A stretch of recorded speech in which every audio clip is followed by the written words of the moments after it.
ಪ್ರಭು ಕ್ರಿಸ್ತರಲ್ಲಿ ಆತ್ಮೀಯ ಸಹೋದರ ಸಹೋದರಿಯರೇ, ಅಖಿಲ ವಿಶ್ವದ ಅರಸರಾದ ಕ್ರಿಸ್ತರಾಜರ ಮಹೋತ್ಸವವನ್ನು ಇಂದು ನಾವು ಆಚರಿಸುತ್ತಿದ್ದೇವೆ. ಅರಸ ಎಂದ ತಕ್ಷಣ ನಮ್ಮ ಮನಸ್ಸಿಗೆ ಬರುವುದು ಅರಮನೆ, ಅಧಿಕಾರ, ಸೈನ್ಯ, ಸೇವಕರು, ಸಂಪತ್ತು. ಪ್ರಭು ಕ್ರಿಸ್ತ ಒಬ್ಬ ಅರಸರಾಗಿದ್ದರು. ಅವರ ಸಾಮ್ರಾಜ್ಯ ಈ ಲೋಕದ್ದಾಗಿರಲಿಲ್ಲ. ಅವರ ಸಾಮ್ರಾಜ್ಯ ಈ ಲೋಕಕ್ಕೆ ವಿರುದ್ಧವಾದ ಸಾಮ್ರಾಜ್ಯವಾಗಿತ್ತು. ಅಲ್ಲಿ ಅರಮನೆ, ಅಧಿಕಾರ, ಸೈನ್ಯ, ಸಂಪತ್ತು, ಯುದ್ಧಕ್ಕೆ ಬದಲಾಗಿ ನ್ಯಾಯ, ಸೇವೆ, ತ್ಯಾಗ, ಪ್ರೀತಿಯೇ ಅದರ ಜೀವಾಳವಾಗಿತ್ತು. ಪ್ರಭು ಕ್ರಿಸ್ತ ಈ ಸಾಮ್ರಾಜ್ಯವನ್ನು ಕಟ್ಟಲು ಶಸ್ತ್ರಾಸ್ತ್ರ, ರಾಜಕೀಯ, ಹಣದ ಬೆಂಬಲ ಉಪಯೋಗಿಸಲಿಲ್ಲ. ಬದಲಾಗಿ ಮಾನವ ಮೌಲ್ಯಗಳನ್ನು, ದೈವಾನುಗ್ರಹವನ್ನು ಬೋಧಿಸಿದರು. ಈ ಸಾಮ್ರಾಜ್ಯ ದೇಹಕ್ಕೆ ಸಂಬಂಧಪಟ್ಟಿರಬಾರದು, ಆತ್ಮದಲ್ಲಿ ನೆಲೆಸಿರಬೇಕು. ನಮ್ಮ ಆತ್ಮದ ಮೂಲಕ ಈ ಸಾಮ್ರಾಜ್ಯವನ್ನು ನಮ್ಮ ಕುಟುಂಬಗಳಲ್ಲಿ, ಧರ್ಮ ಕೇಂದ್ರಗಳಲ್ಲಿ, ದೇಶದಲ್ಲಿ ಮತ್ತು ಇಡೀ ವಿಶ್ವದಲ್ಲಿ ಹರಡಲು ಬೇಕಾದ ಅನುಗ್ರಹಕ್ಕಾಗಿ ಈ ಬಲಿಪೂಜೆಯಲ್ಲಿ ನಾವು ಭಕ್ತಿಯಿಂದ ಪ್ರಾರ್ಥಿಸೋಣ. ಪ್ರಿಯರೇ, ನೆಪೋಲಿಯನ್ ದ ಗ್ರೇಟ್ ಅಧಿಕಾರದಲ್ಲಿದ್ದಾಗ ತನ್ನ ಶಕ್ತಿಯಿಂದ ಇಡೀ ನಾಗರಿಕ ಜಗತ್ತನ್ನೇ ಅಲುಗಾಡಿಸಿದವ. ಇಂತಹ ನೆಪೋಲಿಯನ್ ಯುದ್ಧದಲ್ಲಿ ಸೋತಾಗ ಈತನನ್ನ ಗಡುಪಾರು ಮಾಡಿ ಒಂದು ಚಿಕ್ಕ ದ್ವೀಪದಲ್ಲಿ ಇಡುತ್ತಾರೆ. ಸೆರೆಮನೆಯಲ್ಲಿ ಏಕಾಂಗಿಯಾಗಿ ರೋಗಗ್ರಸ್ತನಾಗಿ ನರಳುತ್ತಿದ್ದ ನೆಪೋಲಿಯನ್ ತನ್ನ ಜೀವನವನ್ನು ಒಮ್ಮೆ ಅವಲೋಕನ ಮಾಡಿಕೊಳ್ಳುತ್ತಾ ತನ್ನನ್ನು ಪ್ರಭು ಕ್ರಿಸ್ತರಿಗೆ ಹೋಲಿಕೆ ಮಾಡಿಕೊಳ್ಳುತ್ತಾ ಈ ರೀತಿ ನುಡಿಯುತ್ತಾನೆ: ಕ್ರಿಸ್ತನ ಹಿಂಬಾಲಕರನ್ನ ನೋಡಿರಿ. ಅವರು ಸತ್ತು 1800 ವರ್ಷಗಳು ಕಳೆದಿದ್ದರು. ಆತನ ಹಿಂಬಾಲಕರು ಆತನಿಗೆ ಪ್ರಾಮಾಣಿಕರಾಗಿದ್ದಾರೆ. ನನ್ನ ಹಿಂಬಾಲಕರಾದರೂ ನಾನು ಬದುಕಿರುವಾಗಲೇ ನನ್ನನ್ನು ತೊರೆದು ಬಿಟ್ಟಿದ್ದಾರೆ ಎಂದು. ಇಂದು ಬಲಿಷ್ಠ ಸೈನ್ಯವನ್ನು ಹೊಂದಿದ್ದ ರೋಮಿನ ಸಾಮ್ರಾಜ್ಯ ಕಣ್ಮರೆಯಾಗಿದ್ದರೆ, ಹಲವು ದೇಶಗಳನ್ನು ಆಕ್ರಮಿಸಿಕೊಂಡಿದ್ದ ಬ್ರಿಟಿಷರ ಸಾಮ್ರಾಜ್ಯ ಇಂದು ಕೇವಲ ಒಂದು ದೇಶಕ್ಕೆ ಸೀಮಿತವಾಗಿದೆ. ನೆಪೋಲಿಯನ್ನ ಅಧಿಕಾರದಲ್ಲಿ ಮೆರೆದ ಫ್ರೆಂಚ್ ಸಾಮ್ರಾಜ್ಯ, ಹಿಟ್ಲರ್ನ ಸರ್ವಾಧಿಕಾರದಲ್ಲಿ ಮೆರೆದ ನಾಜಿ ಸಾಮ್ರಾಜ್ಯ ಇಂದು ಚರಿತ್ರೆಯ ಪುಟಗಳನ್ನು ಸೇರಿದೆ. ಆದರೆ ಯಾವುದೇ ಸೈನ್ಯ, ಯುದ್ಧ, ಅರಮನೆ, ಐಶ್ವರ್ಯವಿಲ್ಲದೆ ಸ್ಥಾಪಿಸಿದ ಕ್ರಿಸ್ತನ ಸಾಮ್ರಾಜ್ಯ 2000 ವರ್ಷಗಳಾದರೂ ಬಲಾಢ್ಯವಾಗಿ ಬೆಳೆಯುತ್ತಿದೆ. ಹಿಂಸೆ, ಕ್ರೌರ್ಯವನ್ನು ಸಾರಿದವರನ್ನ ಜನ ಸ್ಮರಿಸಿಕೊಂಡು ಹಾಡಿ ಹೊಗಳುವುದಿಲ್ಲ. ಆದರೆ ನ್ಯಾಯ, ನೀತಿ, ಶಾಂತಿಗಾಗಿ ಶ್ರಮಿಸಿದವರನ್ನ ನೆನಪಿಸಿಟ್ಟುಕೊಳ್ಳುತ್ತಾರೆ. ಪ್ರಿಯರೇ, ಹೇಗೆ ಪ್ರಭು ಕ್ರಿಸ್ತ ನಮಗೆ ಅರಸರಾಗಿದ್ದಾರೆ? ಇಸ್ರಾಯೇಲಲ್ಲಿ ಈ ಕಾನ್ಸೆಪ್ಟ್ ಬೆಳೆದದ್ದಾದರೂ ಹೇಗೆ ಎಂಬುದನ್ನು ನಾವು ಧ್ಯಾನಿಸೋಣ. ಇಸ್ರಾಯೇಲರಿಗೆ ಸರ್ವೇಶ್ವರ ಸ್ವಾಮಿಯೇ ಅರಸರಾಗಿದ್ದರು. ಆದರೆ ಇಸ್ರಾಯೇಲರು ನಮಗೂ ಒಬ್ಬ ಅರಸ ಬೇಕು ಎಂದು ಸಮುವೇಲನನ್ನು ಕೇಳುತ್ತಾರೆ. ನಾವು ಮೊದಲ ಸಮುವೇಲನ ಗ್ರಂಥ ಅಧ್ಯಾಯ 8ರಲ್ಲಿ ಓದುತ್ತೇವೆ. ಸಮುವೇಲ ದೇವರ ಮುಂದೆ ಬಂದು ಈ ರೀತಿ ಪ್ರಾರ್ಥಿಸುತ್ತಾನೆ: ನ್ಯಾಯ ಸ್ಥಾಪನೆಗಾಗಿ ನಮಗೊಬ್ಬ ಅರಸನನ್ನ ನೇಮಿಸಿಕೊಡಿ ಎಂಬ ಮಾತಿಗೆ ಸಮುವೇಲ ದುಃಖಪಟ್ಟುಕೊಂಡು ದುಃಖದಿಂದ ಪ್ರಾರ್ಥಿಸುತ್ತಾನೆ. ಸರ್ವೇಶ್ವರ ಸ್ವಾಮಿ ಸಮುವೇಲನಿಗೆ ನುಡಿಯುತ್ತಾರೆ: ಜನರು ಹೇಳಿದಂತೆಯೇ ಮಾಡು. ಅವರು ನಿನ್ನನ್ನಲ್ಲ, ನನ್ನನ್ನು ತಿರಸ್ಕರಿಸಿದ್ದಾರೆ. ನನ್ನ ಆಳ್ವಿಕೆ ಬೇಡವೆನ್ನುತ್ತಾರೆ. ನಾನು ಅವರನ್ನು ಈಜಿಪ್ಟಿನಿಂದ ಬಿಡುಗಡೆ ಮಾಡಿದೆ. ಆದರೆ ನನ್ನನ್ನು ಮರೆತು ಅವರು ಅನ್ಯ ದೇವರನ್ನು ಹಿಂಬಾಲಿಸುತ್ತಿದ್ದಾರೆ. ಮುಂದೆ ತಮ್ಮ ರಾಜರಿಂದಲೇ ಅವರು ಅನುಭವಿಸಬೇಕಾದ ಕಷ್ಟಗಳನ್ನು, ನೋವನ್ನು ಅವರಿಗೆ ತಿಳಿಸು ಎಂದು ಸರ್ವೇಶ್ವರ ಸ್ವಾಮಿ ಸಮುವೇಲನಿಗೆ ತಿಳಿಸುತ್ತಾರೆ. ಸಮುವೇಲ ನಾವು ಅಧ್ಯಾಯ 8ರಲ್ಲಿ ನೋಡುವಂತೆ ಇಸ್ರೇಲರಿಗೆ ಮುಂದೊದಗಬಹುದಾದ ಕಷ್ಟಗಳನ್ನು, ಅರಸರು ಹೇಗೆ ಅವರನ್ನು ಶೋಷಣೆ ಮಾಡುತ್ತಾರೆ ಎಂಬುದನ್ನು ತಿಳಿಸುತ್ತಾನೆ. ಆದರೂ ಜನರು ನಮಗೆ ಅರಸ ಬೇಕು ಎಂದು ಹಠಕ್ಕೆ ಬೀಳುತ್ತಾರೆ. ಜನರ ಹಠದ ಮೇರೆಗೆ ಸಮುವೇಲ ಸೌಲನನ್ನ ಮೊದಲ ಅರಸನನ್ನಾಗಿ ಅಭಿಷೇಕಿಸುತ್ತಾನೆ. ಆದರೆ ಸೌಲ ದೇವರಿಗೆ ಅವಿಧೇಯನಾದ. ಮೊದಲ ಸಮುವೇಲನ ಗ್ರಂಥ ಅಧ್ಯಾಯ 15ರಲ್ಲಿ ನಾವು ನೋಡುತ್ತೇವೆ.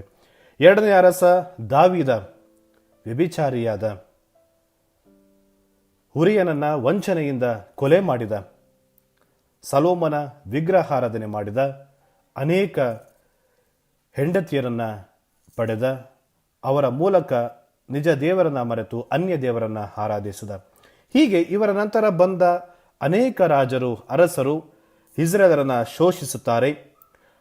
ಹೆಣ್ಣು ಹೊನ್ನು ಮಣ್ಣಿನ ಹಿಂದೆ ಅವರು ಹೋಗುತ್ತಾರೆ. ಪ್ರಿಯರೇ, ಮೀಕ ಪ್ರವಾದಿ ಕ್ರಿಸ್ತನ ಜನನಕ್ಕೆ ಮುನ್ನ 700 ವರ್ಷಗಳ ಮುಂದೆಯೇ ರಕ್ಷಕ ಒಬ್ಬ ಅರಸನಾಗಿ ಬರುತ್ತಾರೆ ಎಂಬ ಪ್ರವಾದನೆಯನ್ನು ಮಾಡಿದ. ಆ ಮೀಕ ಪ್ರವಾದನೆ ಮಾಡಿದಂತೆ ಕ್ರಿಸ್ತ ಈ ಜಗತ್ತಿಗೆ ಬಂದರು. ಕ್ರಿಸ್ತ ಹೇಗೆ ನಮಗೆ ಅರಸರಾಗುತ್ತಾರೆ? ಪ್ರಿಯರೇ, 3 ಕಾರಣಗಳನ್ನು ನಾನು ನೀಡಲು ಬಯಸುತ್ತೇನೆ. ಮೊದಲನೇದಾಗಿ, ಬೈ ಬ್ಲಡ್ ಕ್ರಿಸ್ತ ಒಬ್ಬ ಅರಸ. ನಾವು ಮತ್ತಾಯನ ಶುಭ ಸಂದೇಶದಲ್ಲಿ ಕ್ರಿಸ್ತನ ವಂಶಾವಳಿಯನ್ನ ನೋಡುತ್ತೇವೆ. ವಂಶಾವಳಿ ನಮಗೆ ತಿಳಿಸುವುದು, ಯೇಸು ಸ್ವಾಮಿ ಕ್ರಿಸ್ತ ಅಬ್ರಹಾಮನ ವಂಶಕ್ಕೆ ಸೇರಿದವರು, ದಾವಿದನ ವಂಶಕ್ಕೆ ಸೇರಿದವರು. ದಾವಿದ ಒಬ್ಬ ಅರಸನಾಗಿದ್ದ.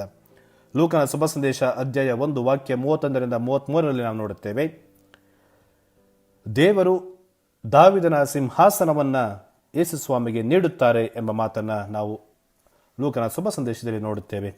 ಮತ್ತು ದಾವಿದ ಅರಸ ಹುಟ್ಟಿದ್ದು ಬೆತ್ಲೆಹೇಮಿನಲ್ಲಿ, ಕ್ರಿಸ್ತ ಕೂಡ ಜನಿಸಿದ್ದು ಬೆತ್ಲೆಹೇಮಿನಲ್ಲಿ. ಹಾಗಾಗಿ by blood Jesus is the king. ಎರಡನೇದಾಗಿ, ಪ್ರಸಿದ್ಧ ಮನ್ನಣೆ, ಪ್ರಸಿದ್ಧ ಜನರು ಇದನ್ನು ಒಪ್ಪಿಕೊಂಡಿದ್ದಾರೆ. By popular acknowledgement that Jesus is king. ಮತ್ತಾಯನ ಶುಭ ಸಂದೇಶ ಅಧ್ಯಾಯ 2 ವಾಕ್ಯ 2 ಈ ರೀತಿ ಹೇಳುತ್ತೆ, 3 ಜ್ಞಾನಿಗಳು 3 ರಾಯರು ಯೇಸು ಸ್ವಾಮಿಯನ್ನ ಅರಸ ಎಂದು ಒಪ್ಪಿಕೊಳ್ಳುತ್ತಾರೆ. ಮತ್ತು ಲೂಕನ ಶುಭ ಸಂದೇಶ ಅಧ್ಯಾಯ 23 ವಾಕ್ಯ 42ರಲ್ಲಿ ನಾವು ನೋಡುತ್ತೇವೆ, ಶಿಲುಬೆಯ ಮೇಲೆ ನೇತಾಡುತ್ತಿದ್ದ ಕಳ್ಳ ಯೇಸು ಸ್ವಾಮಿಯನ್ನ ಅರಸ ಎಂದು ಒಪ್ಪಿಕೊಳ್ಳುತ್ತಾನೆ.